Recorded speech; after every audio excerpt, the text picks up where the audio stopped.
Hello fire signs, Aries, Sagittarius, Leo. Welcome to my channel. Welcome to your weekly reading. I'm very excited to be delivering these weekly messages to you, fire signs. Of course, this can be for this can be for Aries, Sag, Leo. And if you also have heavy Aries, Sag, Leo in your birth chart, then these messages could absolutely be applicable for you. Also to the cross watchers as well, dealing with one of those signs. So I've premeditated on these cards. I've laid them out. I've wanted to present these cards to you because as soon as I saw the Knight of Pentacles come out with the Fool card, straight away I feel like someone's not taking a situation seriously, or there's a relationship that's not being taken seriously. Things are very one-sided, or things are going to appear very one-sided. One of you is coming up as a Knight of Pentacles, steadfast, strong, committed. The other is coming up as the Fool, someone who's not as committed as a Knight of Pentacles, and someone who doesn't take things as serious as they should. So there might be some playing games this week. There might be some, the Fool can be like this energy where things aren't being taken seriously. There's a little bit of immaturity. You know, these sorts of things. There's a lot of communication happening with the Eight of Wands. And I feel like this communication is going to be very telling of where this person is, where you're at, fire signs, and also where this person is.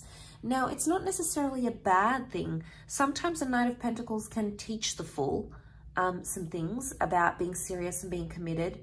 And sometimes the Fool can teach the Knight of Pentacles to be more lighthearted in the situation. To not be so stern and not be so serious and not be so sinister. So there's actually a blessing that's coming from this sort of division.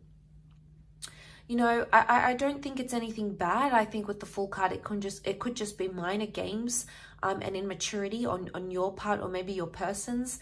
But this immaturity is going to come to light. I'm also getting with the Fool is sometimes there's selfishness involved with the Fool.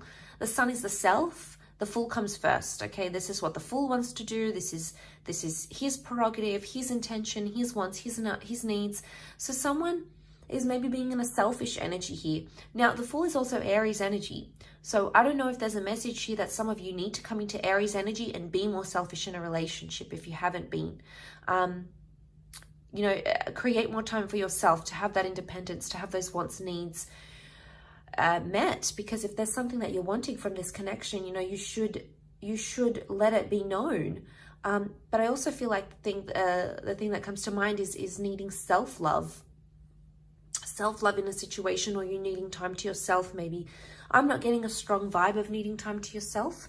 I would honestly say it's more that I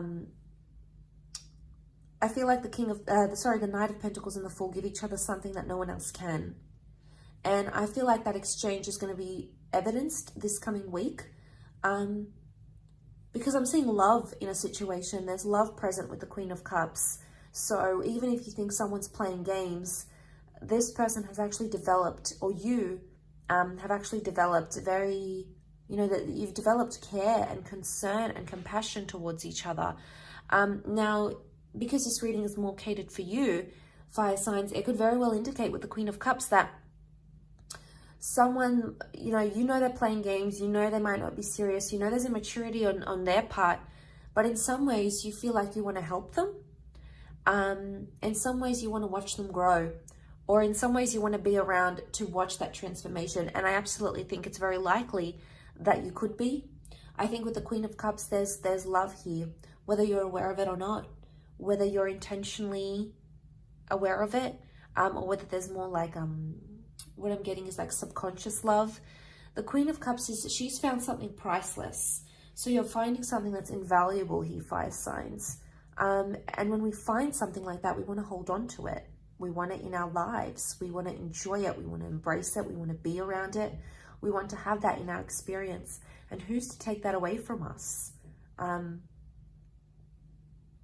I feel like it's a very... The message that I get with it, it's a crowning moment. And I'm saying that because of the crown that the Queen of Cups wears.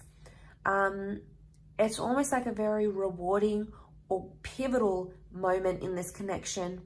And it could be soon after you start to see this division, or you may start to see this immaturity, or you may start to see that the two of you, despite being so different, actually give each other something that you both need. Because of these differences, it gives you something you both can give to each other, and it gives you something that you can both sort of benefit from. So this is a good process of symbiosis where you give each other something that no one else can. And that's why I feel like that's maybe the crowning moment in this connection or in this relationship. I mean, for some of you though, I feel like with the Eight of Wands, there's a message coming from God, from your spirit guides, from the heavens, you know, from the universe, whatever it is that you believe in. There's a message from a higher power, because you can see those Eight of Wands and they're lined up so eloquently, because there's a message here, and it's almost like you're being directed in a way. Now, this can also be this direction given, okay? That I'm getting that you may be very forward, or you may be very direct in what it is that you're wanting or what it is that you're expecting. And that, I feel, is associated with the self, okay? Self mode, individuality, wants, needs, desires. So it's almost like you're advocating that. Now, that is what might be met with immaturity or foolishness, or this person might just be ignorant, okay? Ignorance isn't always bliss, but they might be ignorant in this situation, and that's what could cause you to see those contrasting differences between yourself and this person. Because the Knight meets with the Fool, and it's two very different walks of life. It's two complete different directions, different cultures, different upbringings. But like I said, I believe that underneath it all, the Queen of Cups is telling me that there can be something very genuine here, despite those differences that you may have, or despite how this person reacts to your wants, needs, desires now. Maybe they've got some growing up to do. And maybe in some ways you feel foolish that you've taken part in this connection up till now, or you felt foolish for giving this person so many chances maybe. But there's evolution. Why? Because the Eight of Wands is here. This is climbing that ladder, essentially growth and evolving and transformation. So it's a pivotal point that's coming up. Again, I want to reinforce and highlight that crowning moment that's happening here for you, fire signs. So I will leave it at that. It's been a very enjoyable reading, so I do hope you have enjoyed it. Of course, if you are after a private reading with me, please feel free to email me. Otherwise, I do hope you have a wonderful week ahead, and hopefully we shall be connecting very soon. So thanks again, everyone, and bye for now.